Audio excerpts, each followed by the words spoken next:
episode of the AgriAlly Podcast featuring Mariya Hristova. I'm excited that together we're providing a perspective on VC and public funding in the agriculture technology ecosystem. Mariya and I resonated over our mutual passion for agriculture and supporting women entrepreneurs and specialists in the industry, as well as over our desire to boost the Agritech landscape. She's part of the AgriVenture community, an NGO with a mission to increase the market realization of research, supporting agri-food and biotech startups and innovative companies and entrepreneurs in realizing and developing ideas, as well as supporting women entrepreneurs to implement deep tech in agri-food. She's been actively involved in the negotiations for fairer support for agriculture in the European Union and the development of the agri-food sector, negotiating the position of farmers and processors in the European institutions. She was selected as one of the 17 participants in the program for the development of prominent Bulgarians at Babson University in Boston, United States. Mariya actively participates as a volunteer in supporting and developing entrepreneurial ecosystems in Bulgaria, as a mentor to startup innovators and entrepreneurs who need funding for their ideas. She supports the Rural Development Directorate of the Ministry of Agriculture and Food in Bulgaria and the management of the European Union Common Agriculture Policy, Recovery and Resilience Programs. Mariya is a climate ambassador of the European Commission and a community supporter of the European Institute for Innovation and Technology. She contributes to the development of analyses, funding schemes, and initiatives committed to promoting entrepreneurship and innovation in agriculture and food with a lasting impact in the region, in alignment with the global sustainability goals, like the AgriAlly Initiative or the Empowering Women in Agriculture EIT program. I know firsthand how her experience and energy positively impacted and supported me as a founder, an entrepreneur, and an advocate for women and youth in agriculture. I'm excited that you're joining us today, and I would love to hear what you find most useful from our conversation on VC and public funding for agriculture technology startups. Thank you, Mariya, for joining me today. I am entirely excited to be here with you. I know that it has been a while since we spoke about getting together, and I know that the timing is perfect, that we both made the time intentionally today to have this recording together. I'm extremely happy to have your expertise and background on this talk today, and I'm hoping that this is the beginning of a very fruitful conversation that will be a recurring one. So thank you for being here. Thank you, Thea. Thank you for inviting me. Really congratulations of what you're doing. I think that a lot of people have the expertise to share and to be useful for not only women entrepreneurs, but especially speaking about agriculture and the future of agriculture is something that really inspires me, and I'm happy that that you're leading this initiative, bringing so many interesting people, sharing stories and very useful information. I'm honored, Mariya. I really appreciate you being an ally of agriculture. I know that one of the aspects that really drew me to your profile and to your experience was your particular combination of law and agriculture, especially since you have a master's degree in agriculture from Bulgaria. And I would love for you to talk more about your background, especially since I'm an advocate for this very unique mix of education and practical experience that is in and around agriculture, like funding and law and the actual science of agriculture. So I would love to hear more about what your experience and your education have How I contributed. came up with the agriculture. Yeah, it's a not very short story, but my family has a farm. I'm born very close to Romania, actually, in the north part of Bulgaria, in a very small town close to Ruse, which is very famous, the small Vienna in Europe. So I was born there, and my father was an entrepreneur. I have two brothers, and which are older than me. They are still in the agri-food business, so the farm it's really big. It's grain production and livestock production, and they're managers of the different productions. And my mother also, but the story is that I still remember my father who every 2 years started new business. I remember from my childhood pigs, poultry, and different animals, and being on the field almost each weekend. So I'm deeply connected to agriculture, and I wanted to find a way to be still connected to it. So my mother took over the business after my father passed away. We were three kids, very small, very young, and so I think I have a very good example of leadership skills in a woman who is currently leading the business. And yes, she's amazing, and she's a very strong woman in a very man-dominated business.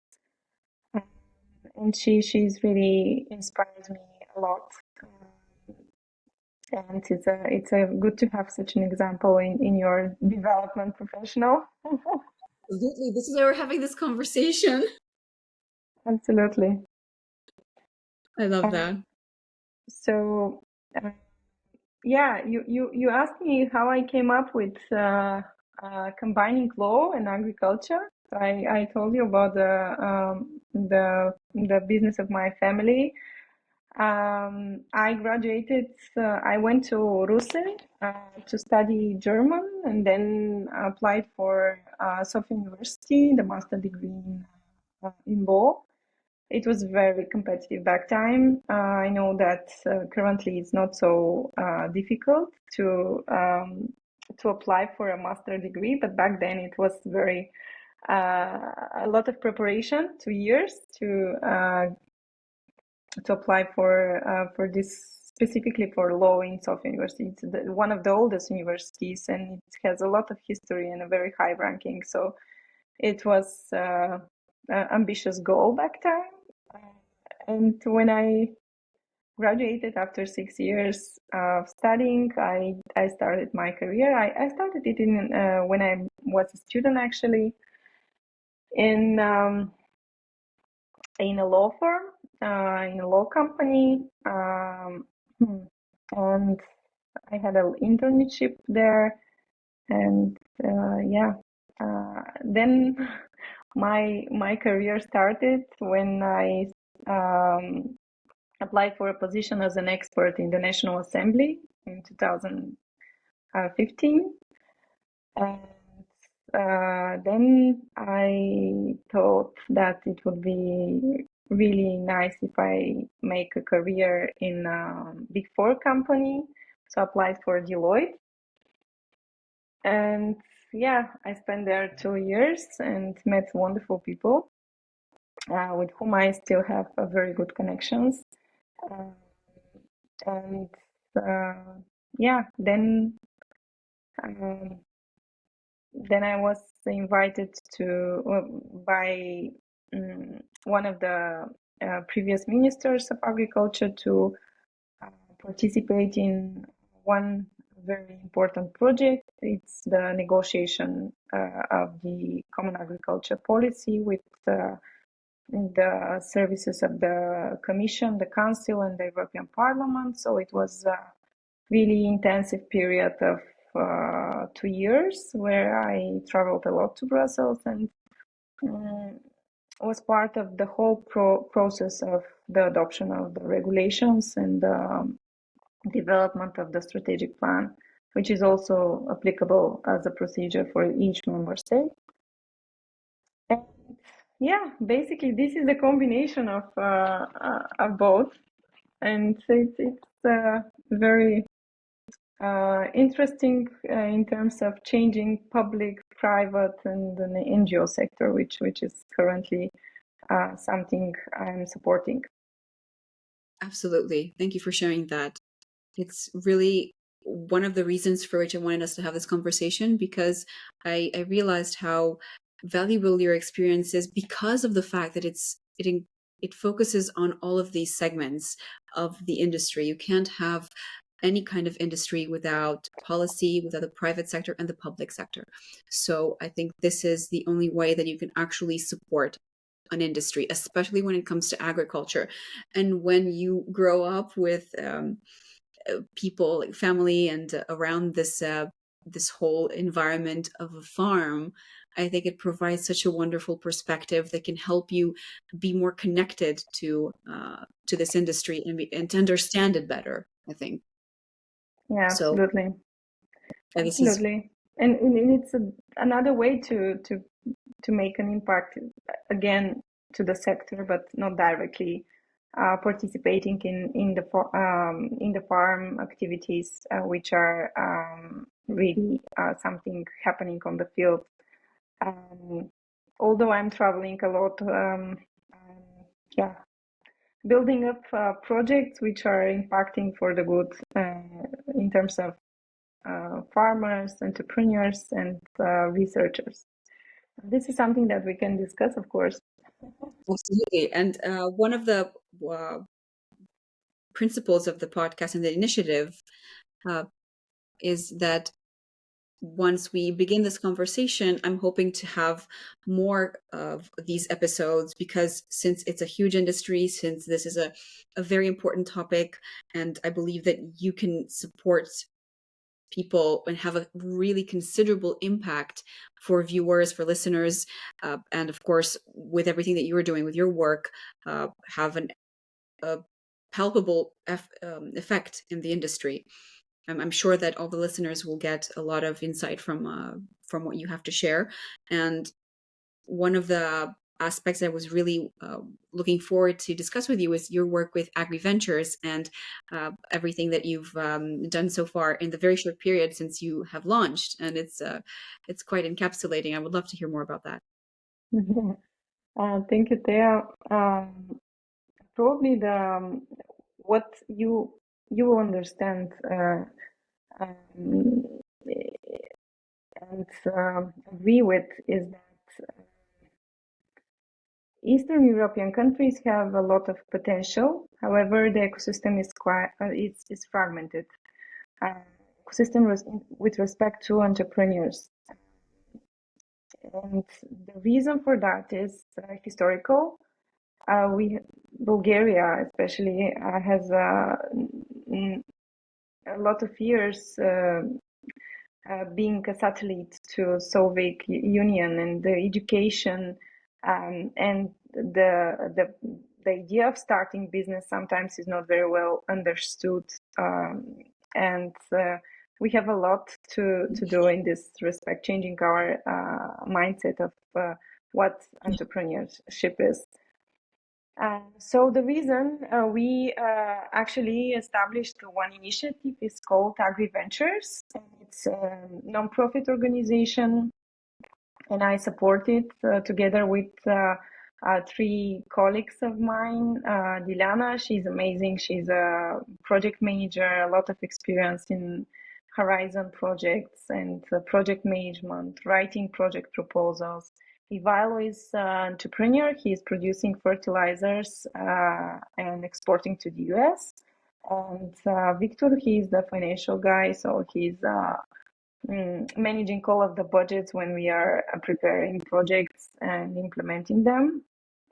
So the core team is 4 people. However, we are going to launch our community very soon. So we have 5 more people who will join the initiative, and I would love to share about it very soon. So in short, our organization supports startups, small and medium enterprises, and researchers. If they want to realize their idea, we support them by providing information and building a strategy for funding. we are focusing mostly on public funding support, because what we have seen is that most of the startups and businesses do not know about the available opportunities for funding, which are directly accessible by the European Commission. I can speak more about the different types of public funding, but the second reason we are focusing on public funding is because if you want to develop a very innovative business, sometimes it requires a very long research phase. This time frame is not very suitable and acceptable by venture capital partners. So they usually prefer to invest in mobile apps or any kind of technologies which could include only software, not hardware. So the funding, the VC funding in Agritech is very small. It's probably less than 2% of the whole portion of funding provided by venture capital companies. So we are focusing on public funding because sometimes, except crowdfunding and investing by angel investors, this is the only option for startups and businesses with innovative ideas to survive, especially in the research phase that could last more than 3 years. Yeah. And basically, yes, we have already members. We provide them with information about the public funding opportunities. And when I'm saying strategy, it's really important to understand the stage where you are and what kind of funds do you need in a very particular moment, and what is the traction that you would like to that you have planned as a business and as a startup, and if it includes research phase, how long, and what will come up after it. So knowing very well where you are and what do you need, what kind of resources to take the next step or to show attraction, it's really important. And the strategy for funding depends on where you are and what you want to achieve. Usually, most of the startups because I'm also a mentor of women entrepreneurs, the confusion of what is funding, the different types of funding is a really huge problem. That probably more than 60-70% of our members and people we have communicated with, they don't know about these opportunities. It means that there are opportunities at European level, and entrepreneurs, startups, students, researchers, and small and medium enterprises, they don't know that these opportunities exist, which means that they would probably either stop developing what they want to develop in an innovative way, or they would probably try for bootstrapping or other way to collect capital for developing the idea. Yeah, I entirely agree that the whole part of educating entrepreneurs, especially when it comes to agriculture, and I can say this from experience that I've had to actually dig for the information and to get it all on my own, and it's really a very important aspect that I've noticed helps entrepreneurs a lot. I'm also a mentor in a few women's entrepreneurship and on agriculture organizations, and I notice how much it helps them to to see the different tiers of funding, the different areas of funding that they can have and they can access. And of course, depending on their type of product, whether it's software and hardware, I did notice that the VC ecosystem is more focused on the software side, although I have noticed that the more visionary VCs are more focusing on the hardware part that complements the software, because in agriculture especially, I think it's really important to know that you can't work on the soil and have a sustainable impact in the in climate when you don't have hardware. So hardware will be, I believe, an interest of visionary VC funds in the future. And I'm really happy that you brought that up. It's something that I really enjoy that we're approaching in this conversation on the hardware versus software side. And you mentioned earlier about the different types of public funding. I actually do have a question for you that did come up yesterday in a conversation from a farmer. She is my friend for a very short period of time, but we have gotten along very well. And especially when it comes to our mutual love for agriculture.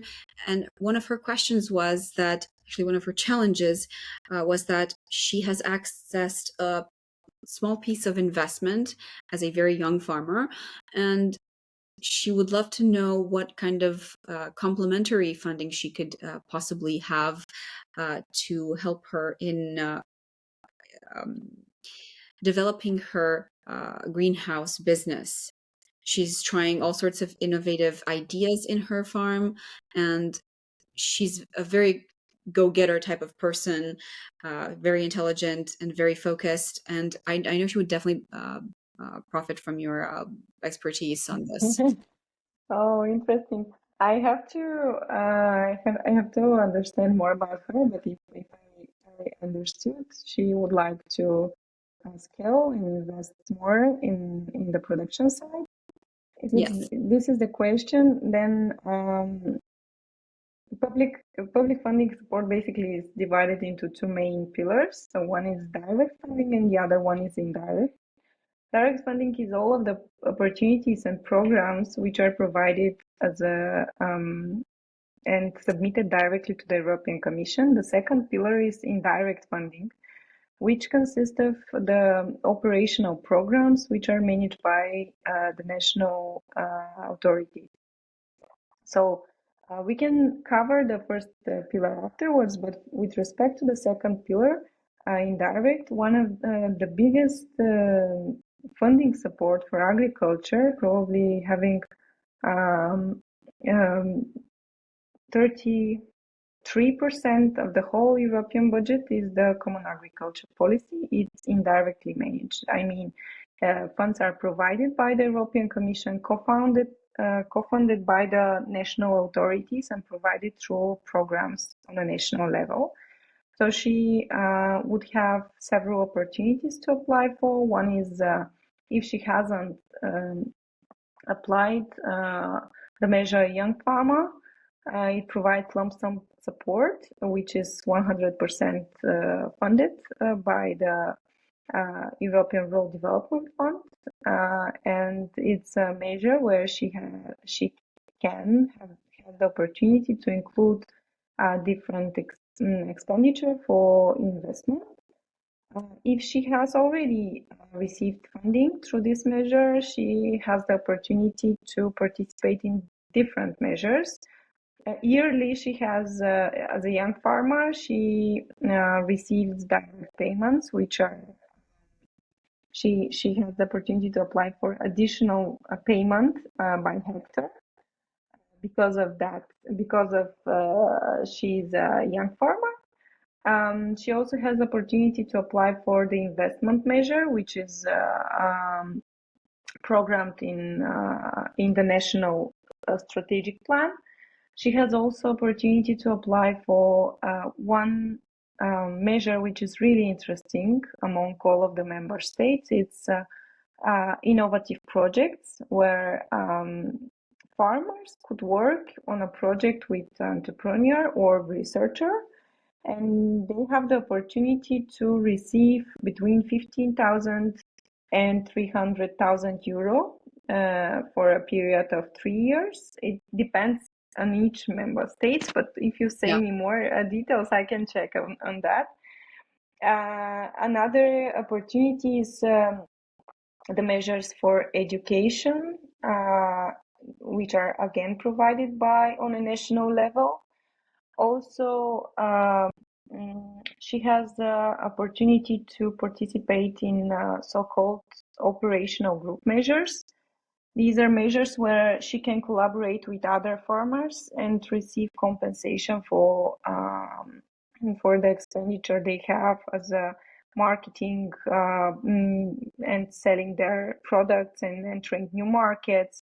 But these are opportunities only on provided on a national level. So there are also other opportunities that we can cover it. But if we are speaking about investment, if she wants to buy new land or build new greenhouse houses, then it should be applied on a national level in investment measure. It's called investment measure for farmers, and it's applicable to all member states in each member state. Thank you so much. This is so valuable. I'm sure that this will not only help her, but as well as other farmers who are listening to this. I know that there have been people from Romania coming to me and talking about the aspects that we're covering in the very few episodes so far of the AgriAlly podcast. And I think this one will be the most juicy in terms of takeaways.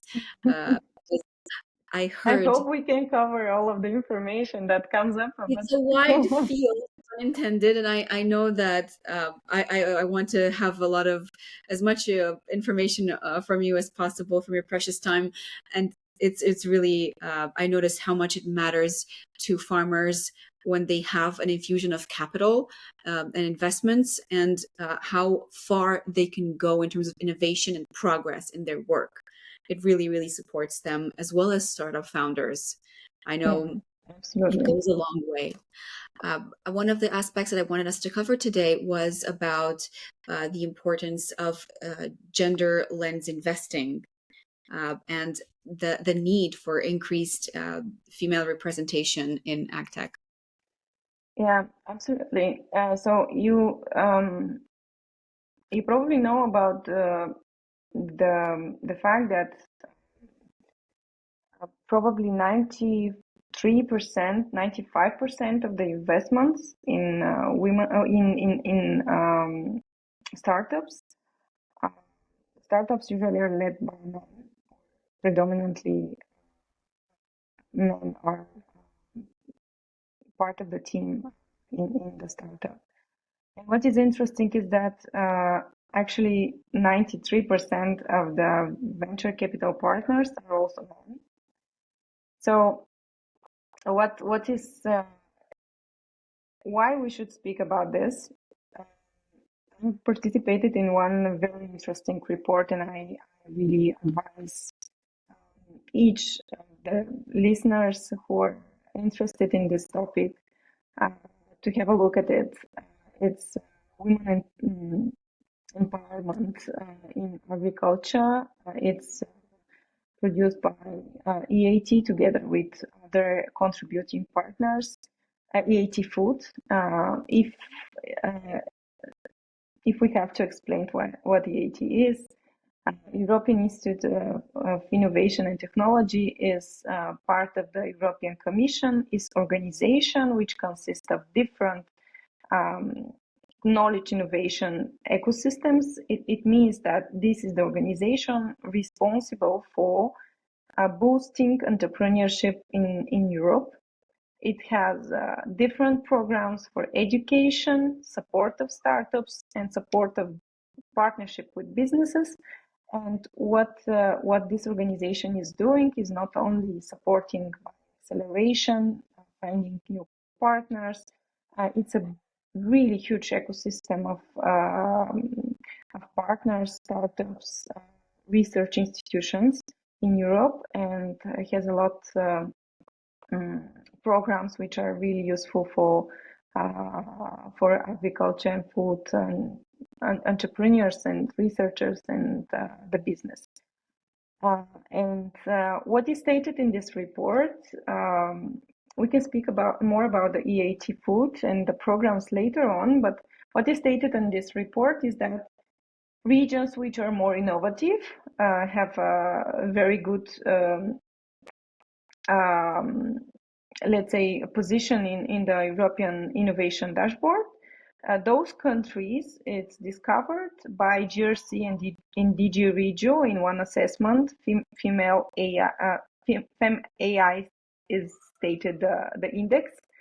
That those regions have a bigger potential and gender equality.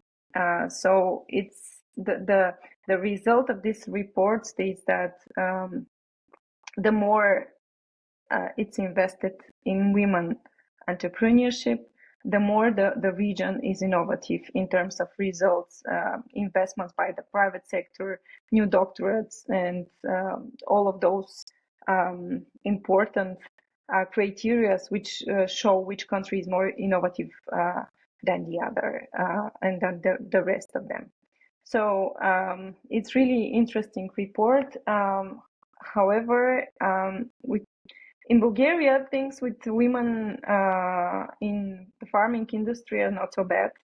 We have the average as the European Union, according to the Eurostat data, it's approximately 30%, so it's not that bad. However, speaking about young people who want to start innovative business, I'm not sure that the statistic covers those type of specific target group which wants to make something innovative, combining tradition and innovative thinking. I think we need more about more efforts are needed to support those type of young people who want to develop something new. So what I wanted to say is that more funding is needed, not only with respect to VCfunding, but public funding also to support women. And the reason for that is economic. Economic reasons is to build more innovative region, you need more women to drive innovation, especially in rural areas. So this is a lot of data is stated in the report, and it's really interesting. I know lots of programs about boosting women entrepreneurship in agri-food and in at all. You probably better know than me, but actually EVA by EIT Food is one of the best programs for starting business, especially in rural area. It supports each year 10 brilliant young ladies who want to develop innovative products, who want to start agri-food business. Currently, I'm a mentor and I'm supporting the initiative with AgriVentures. So I'm mentoring one young lady who is producing very innovative chewing gum, which is not plastic, and it's made by natural. I don't know it in English, but it supports the health of the oral health, and it's a chewing gum. Yeah, it's made by different probiotics and ingredients which are plant-based, which is very innovative. So I hope she will win, but let's see. There are so many amazing ideas that are in this space, especially in agri-food, because I see that these segments are put together when it comes to this ecosystem, especially across Europe. And when you put them together, Of course, it's also agriculture, but as well as food and health. As you mentioned, this entrepreneur that you're supporting, and health is a huge aspect right now. Health and nutrition. Yeah, I've heard as combining well. food and health is Yes. something very trendy currently, and it's attracting the investment. What we see this year is that uh, we're seeing less investment by venture capital companies. However, at the same time, there is a resilience in some of the agri-food sectors which are receiving funding and attracting the attention of VCs. And one of them is biotech. The other one is plant-based industry as a whole. Um, Also marketplaces related to agri-food. They're also uh, very resilient, although more than 20% is the investment has downturn this year, and I hope that this trend will not continue, but we're seeing decline of more than 25% of in funding, in VC funding for agri-food. So this is the reason why we think that we have to take into account public funding support, not only the funding support which is provided on a national level through grants, loans, or financial instruments, or any other initiatives led on a national level, but also those which are provided directly by the European Commission in its programs operated on European level. I'm in total agreement with this, especially since VC funds are very cautious with their money and are choosing to invest in maybe what they perceive as safer options like software. Although I believe that there is more space in this agri-food industry, especially since, okay, the returns will come, absolutely will come in the future, and it will have an even higher impact because it impacts one of the most important aspects of our Yeah, world, which is communities and the soil. yeah, So anything absolutely. that has to do with these particular segments, I think, is going to be a sure win because it will also provide a return on investments in terms of money as well as impact. Yeah. So I know that your work with AgriVentures focuses a lot on communities, and I want to hear more about how you support biotech and agri-food tech startups through your work there. Yeah. I will tell you more about what we are doing. Just not to forget, and to be still optimistic, although there is this issue with VC funding. However, the potential is there because the agri-food sector is one of the sectors where adoption level is very low. This means that new technology is coming and will be adopted. So a lot of changes will happen with respect to how farmers are managing their land, how farmers are managing their holdings, how they're investing, how they're diversifying, and how young entrepreneurs are developing new solutions. In this respect, what I wanted to say is a big trend is the impact funding. There are Yeah. lots of impact funding accelerators and challenges. We have screened them all. And those opportunities are very appropriate for food and agriculture entrepreneurs and businesses because food is and the technology and the biotechnology is something which can create a lot of impact, not only economically, but also ecological and social impact. And there are investors, philanthropes who are really into this, and they could invest, although they would not expect a return in of the investment in the first 4 or 5 years. So Yeah. this is just an opportunity which we are screening. More and more investors and angel investors are investing in as an impact investment in startups which are developing agri-food solutions.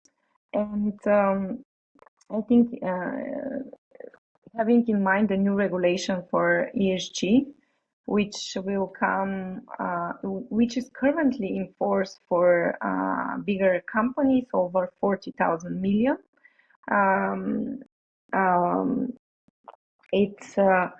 It will be soon. It will be obligatory for farmers, and currently the bigger companies are looking for sustainable partners. And if you want to be sustainable partners, you have to implement sustainable measures in your holding, which is related to investment, related to partnership, and to implementation of new innovative technologies.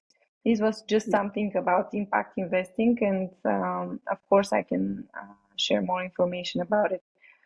With AgriVentures, we have understood that we cannot expect each entrepreneur to look for VC funding. It's not possible. There's space for ideas which need to be developed, which need to be upgraded with science-based research and support and work in a partnership, in a collaborative way between the startup and the researchers. So that's why we have built our internal platform currently. We have different opportunities depending on the stage and depending on the vertical. So we have different verticals. One related to carbon farming, another for digital agriculture, for biotech, for women entrepreneurs, for a circular economy and agri-food research. Also, we have divided one for ESG, because sometimes you can find opportunity, if it's not stated opportunity for startups in agri-food. Sometimes you have to be very flexible and to look for opportunities not where you're expecting to. Yeah. So what we are doing currently with our members, we are screening opportunities, supporting them, including them in our proposals for funding. We're finding new partners, contacts, and network, and soon we'll open up with our events where we will communicate with successful entrepreneurs, with people who can share lots of important aspects of developing innovative startup, which not only provide a solution on a local level, but is developing something which could be groundbreaking, disruptive technology, which could lead easily, which could enter easily new markets. So this is something which is coming by the next year, and currently what we think is that startups and researchers are needing funding, so we support them with this information. Why is that? Because if you are you probably know that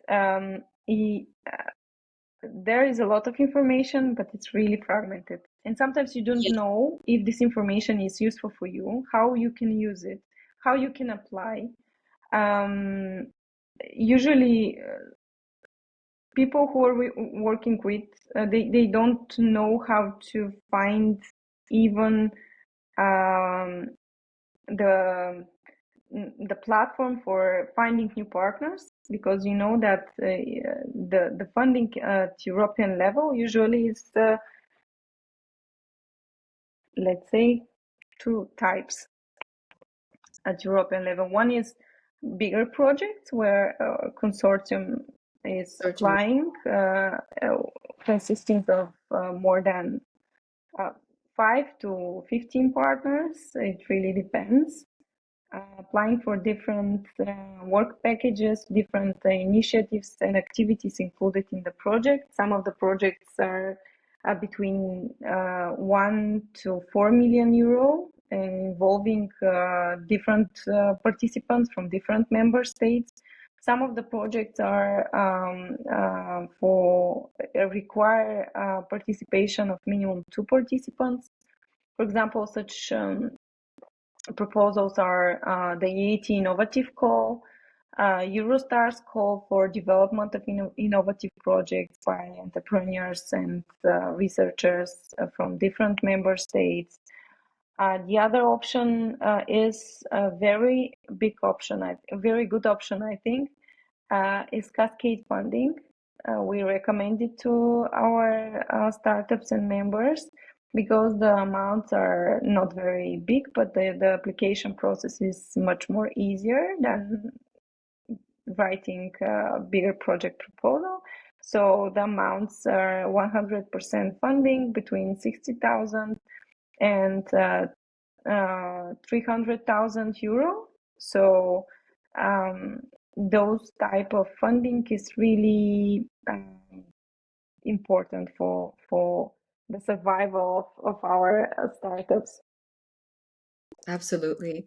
I realized and I saw from firsthand how much it helps to have an infusion of even the smallest amounts of capital at a very incipient part of a startups or even any kind of business in agriculture and their journey, because it actually gives you the fuel to get to the next milestone, as you were referring to earlier.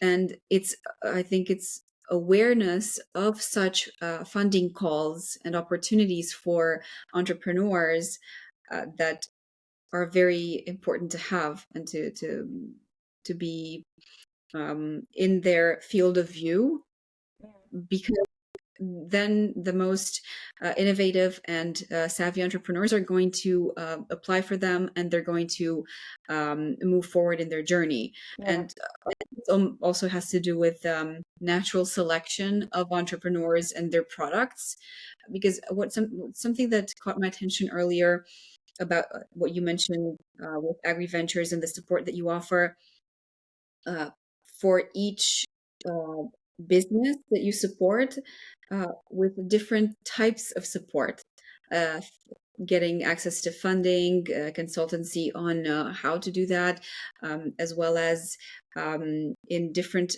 areas of their business, as far as I understood. Yeah, Because basically depending on the stage. Absolutely. yeah, exactly, on the stage and knowing the stage that they're at. For example, when you were at knowing the technology readiness level, as well as knowing what you need at that specific stage of product development, I know it's helped a lot in the past from what I've seen to know where you are at. And that is one valuable takeaway Yeah, that I absolutely. hear. Because sometimes when you're starting a new product or service which you want to invest in, it's difficult to see the bigger picture, where you are, where you want to be, and how long it will take, having the resources that you have.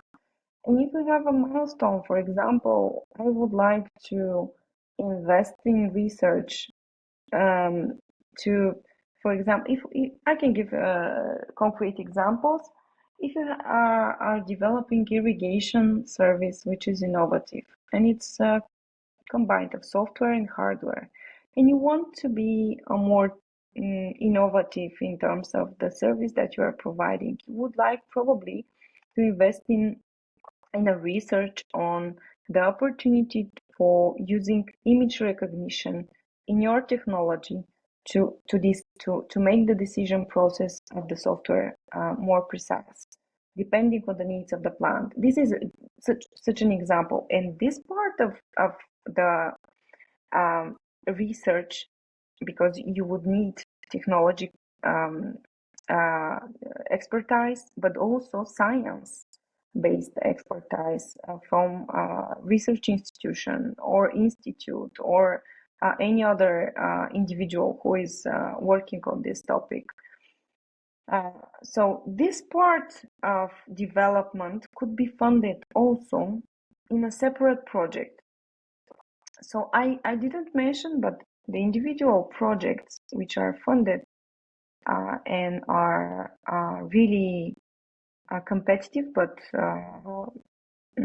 interesting for our startups is the funding provided by EIC. We have already one agri-food startup, part of our community, which have received EIC funding. It's Smart Farm Robotics. They're developing a robot for weed detection. So I'm really proud that we have agri-food startup receiving EIC funding. It's really important because you know that agriculture is not very well understood by people who are not in the sector, who do not understand the specifics and who do not have the expertise. And the EIC funding has also two more pillars, which are really interesting, and most of the farmers do not know about them. And why I'm mentioning farmers, because farmers usually are looking for funding for farmers. But sometimes there is funding which could be in a collaboration with other stakeholders, such as researchers and startups. For example, EIC Pathfinder and EIC Transition are two different opportunities for research-based innovation. For example, if a farmer would like to diversify the farm holding and would like to produce a new bio-based product, which is based from origins, the resources in the farm, then the farmer needs a collaboration with the scientists and a funding for this research, for creation of a new product or creation of a new service. In this respect, funding for research could be used by farmers for developing a very innovative ideas, which are driven by farmers. We have seen such cases. Very successful farmers are very open to implement new technologies, and they want to use the resources in their farm for creating value.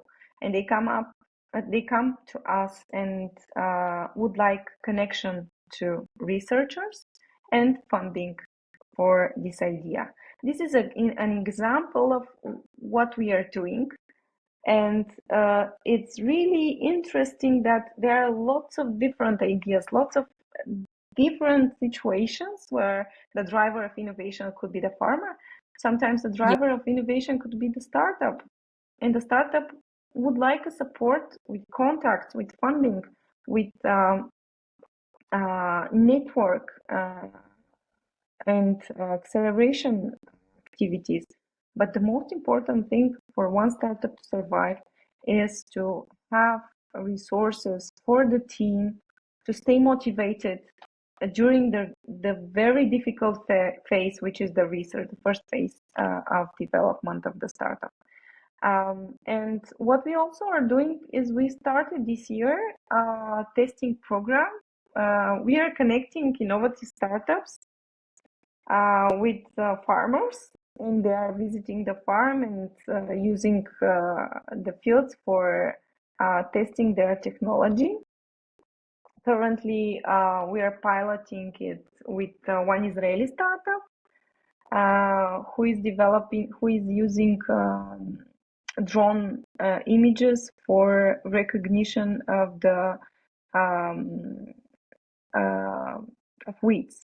So it's really AI-based technology based on pictures made by drone. The prediction of weeds is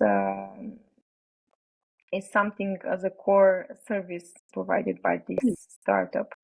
And we, of course, if you as a startup are developing a technology and you don't have the data to prove to investors and other clients that you have a success, and it's not possible to scale.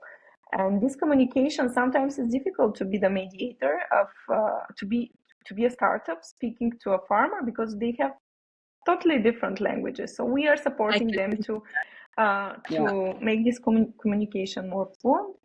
And the next year, I hope we will open it after the pilot phase. We will open it as an opportunity for other startups, because what I think is a very positive side of the Eastern countries in Europe is that we have a lot of agriculture holdings which are predominantly in one place. Why I'm saying that? Because we have one law according to which if you have pieces of land in different cities or villages, you can this is something specific for Bulgaria, and it's very positive for technological startups who want to develop, who want to test their software on larger fields. So Bulgaria, Romania also, it's a very good place to test technology and to gather a lot of data, which is by different farmers. Absolutely. I'm happy you mentioned the European Innovation Council, the EIC opportunities, and I love that this conversation is so. I'm having so many takeaways from this, and it's really an impactful opportunity to pair startups with farms, and especially make startup founders, especially when it comes to technology, making them aware of the ways to communicate with farmers, and especially understanding their needs and how their products can support, especially what they can deliver and deliver value. And I'm really happy that you are looking at all of these aspects. So what I wanted to mention is that we're working to make opportunities visible to young people, to farmers, to startups and researchers who want to think out of the box and to create something much bigger than a solution to be applied on a local level. And these opportunities exist. Europe has a lot of opportunities. In my article, in my LinkedIn page, I have collected more than 50 opportunities for women entrepreneurs. What is important is to have more women in the VC world, because we have to understand each other and to invest in women-led startups. Absolutely. We need 3 pillars of education and acceleration for women entrepreneurs, and especially in agri-food. These are related to leadership skills, business modeling skills, and funding.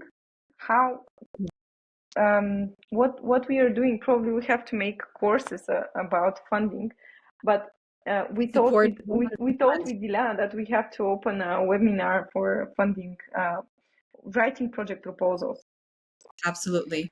Understanding the labyrinth, navigating on the opportunities is very important, and it's something that the founders of startups and researchers should be aware of.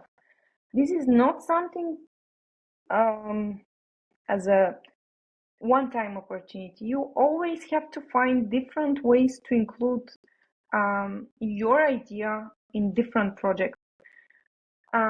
There are lots of opportunities, but we are in Europe are lacking of out-of-the-box thinking to see that this actually is opportunity, and to find the tools to make this opportunity a reality. I know that there are people who would say, "Oh, public funding, it's so much bureaucratic. The administrative burden is very high." Yes, it is, but VC funding is risk capital, which expects to have 1 in 10 startups which are unicorns, and you have a lot of return in back to the investment. But public funding is something totally different. It has a social aspect. It's public money, so a lot of administrative burden exists. However, there are tools and ways that we advise our members.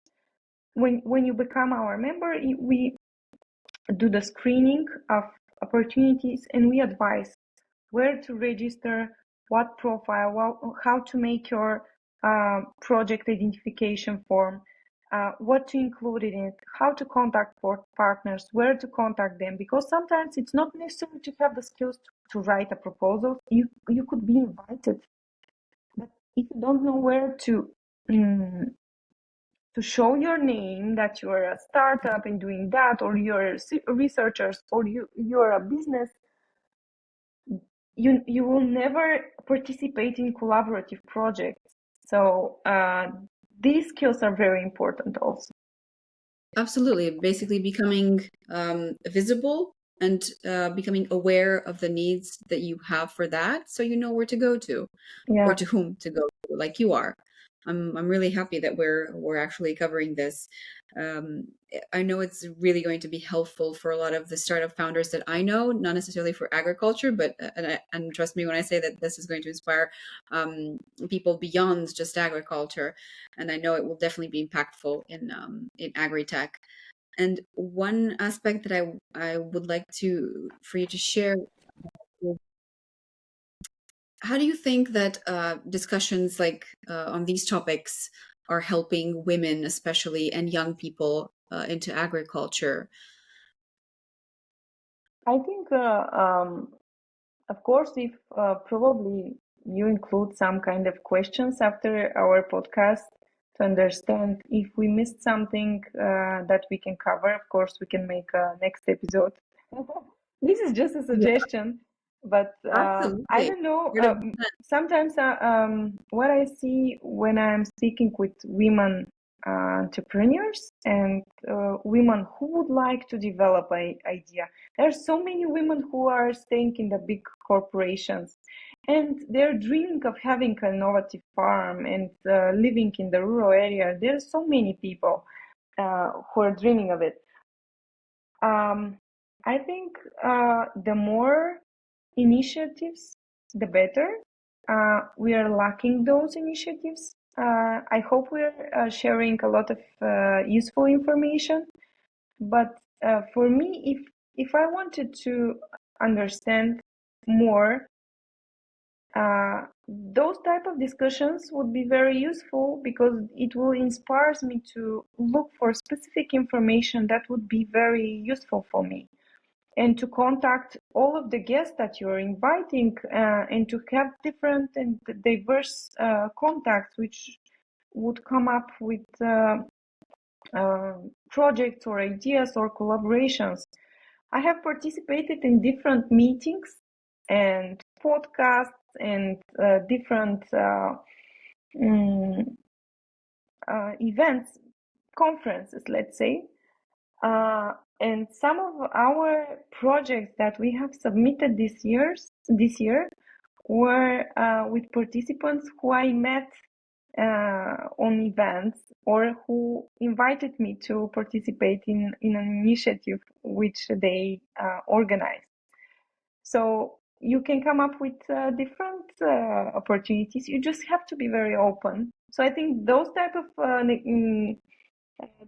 of information shared on the podcast would be useful.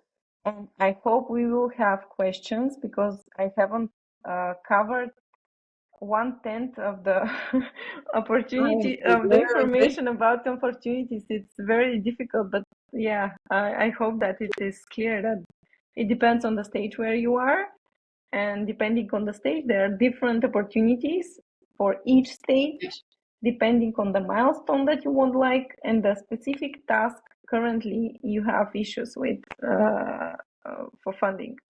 And this is very important. Of course, you have to be very open-minded and to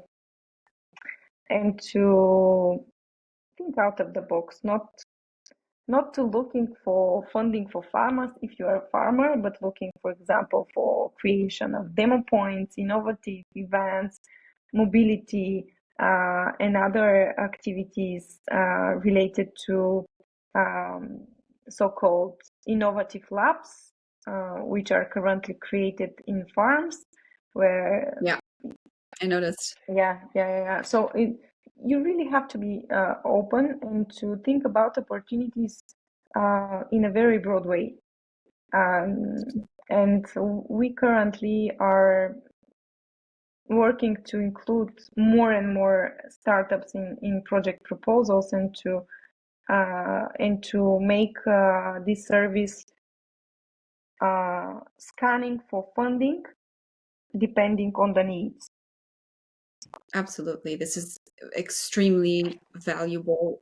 I've seen it from all my conversations with startup founders and female startup founders, especially in the past few years. And I do believe that our conversation, being the first one of its kind in the AgriAlly initiative, and I'm hoping to make this a recurring one. As I said at the beginning, I know that you have so much experience and so much insight to share, and I can't wait to take this further when I just continue to have conversations with women across this industry.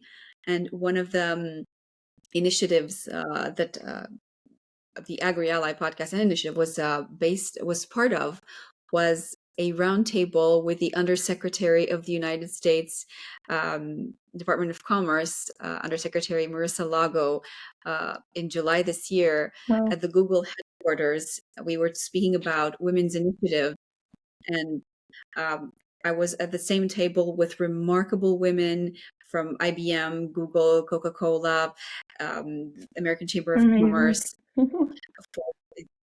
the undersecretary, and it was a remarkable experience to be there with those women and to share this initiative for women in agriculture, for science, technology, engineering, and data. And I was honored to bring this forward and to make it more um, uh, aware to women and to the industries that were present at the table, because agriculture is a crucial segment, a crucial industry of any economy. So I think all of our conversations from this point on will be more and more valuable to entrepreneurs moving forward, because since agriculture has been at the forefront of every conversation when it comes to politics and policy and Yeah, economics across the world, given the whole context that's going on globally, this is essential. And absolutely. especially that women's voices are part of the conversation and will continue to do this.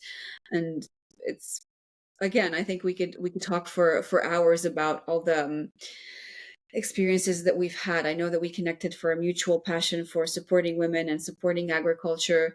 I remember that you are part of the Women to Invest of the European Yeah, Institute of Technology, while I was part of the Supernovas and the mentorship programs. And I know that people like this with our background can support other women.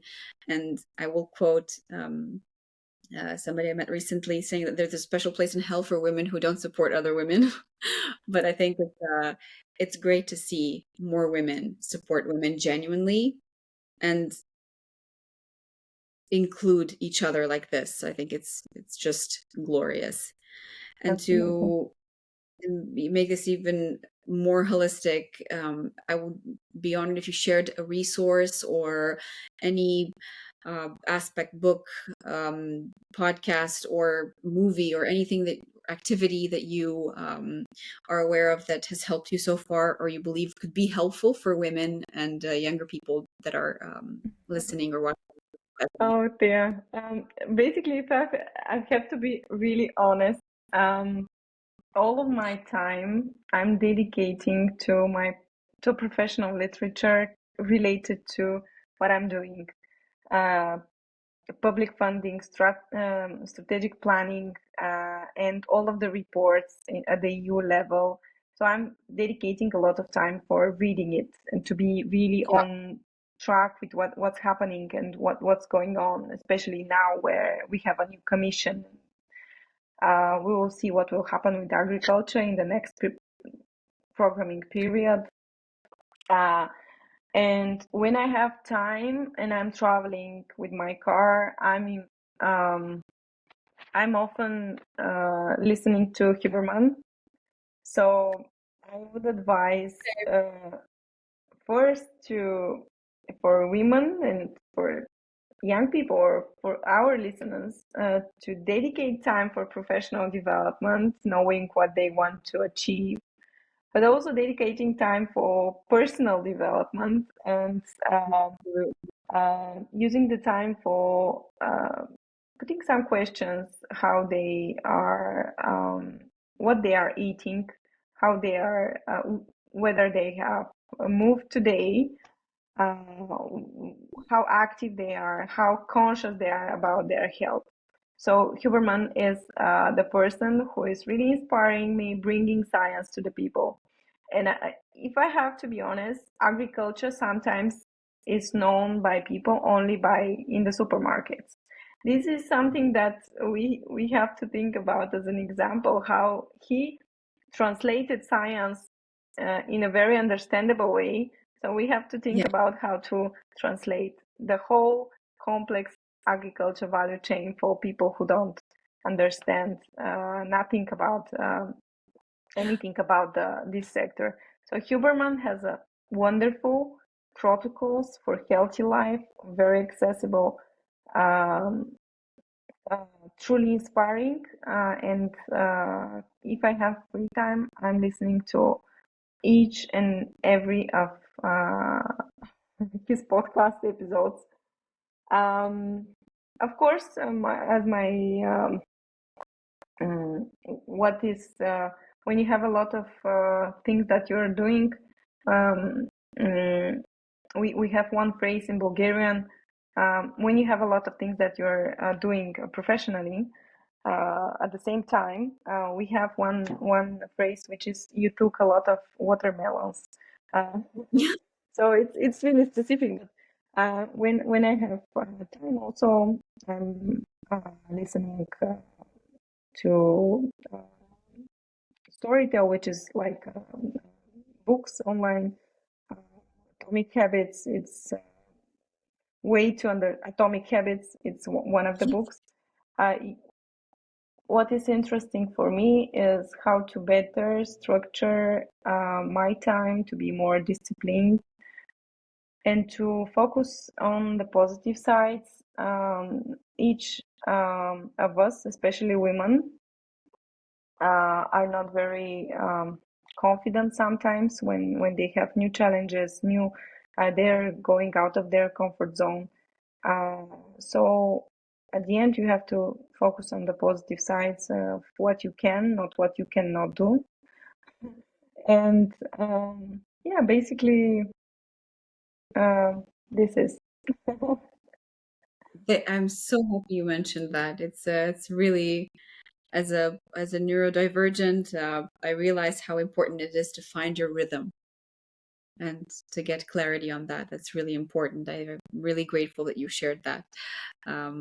It's also Andrew Huberman's birthday was a while just recently, and it was really nice to see the aspects that he mentioned on this occasion. I do listen to as many episodes as possible, and it's part of my rhythm as well. And I'm really happy that you mentioned how each entrepreneur, regardless of where they are on their professional journey, that they should also focus, of course, on their personal development, and knowing that you can't fill from an empty cup. So I'm really happy that you mentioned this, so everybody can become more aware of how they can support others by supporting themselves first. I know that I would love to to have this conversation and run but long as possible. let's remain available for questions, and if there is interest, we can continue in a more structured way to explain the funding opportunities with examples. So let's see. Yeah, I would love that, and I'm so happy that you have expressed this openness toward this, and I'm hoping that in the future we're going to have some time set aside to have these very short episodes where we address a specific question. I think that is one way in which you can bring a huge amount of value to entrepreneurs who are looking to get into the agriculture and agritech industry or scale their agtech startup. So I am extremely grateful for your time today, for our conversation, and I look forward to our next one. Thank you so much, Mariya. Thank you, Thea. Thank you. I'm going to stop recording now. Let me see. Okay.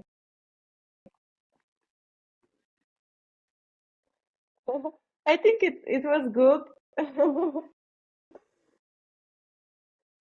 Thank you for joining us in creating lasting ripples of impact in agriculture STEM.